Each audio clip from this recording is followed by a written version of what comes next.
We call it the OODA loop, right? Mhm.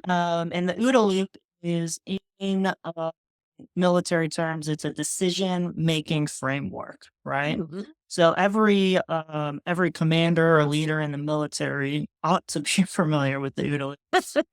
And the idea is, as a leader, if I can make decisions within my decision cycle faster than my enemy can, I can beat them on the battlefield.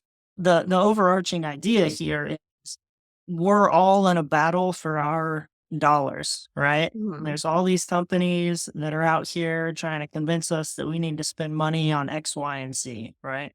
And they're thinking about it all day long. How do we get Cynthia's money? Right? Right. We're all trained to be consumers, and we're not trained directly to be investors, unfortunately. So took this decision making model and applied it from the military to my financial planning company. Essentially, OODA just stands for observe, orient, decide, and act. Right. So where are we at right now?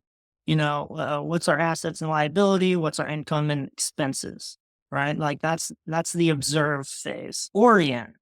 Where are we heading? Well, where would we like to head? Mhm. Right?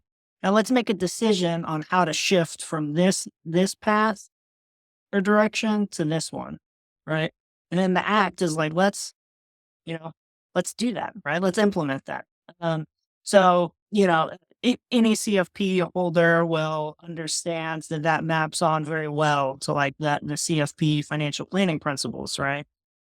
Um, and it's because everybody who makes well-informed, rational decisions Mhm. will use some form of decision-making framework similar to that, right? And this is just how we learned it in the military, right? Despite the fact that I sounded out every letter and didn't pronounce it "Uda," I do think this is a really helpful parent.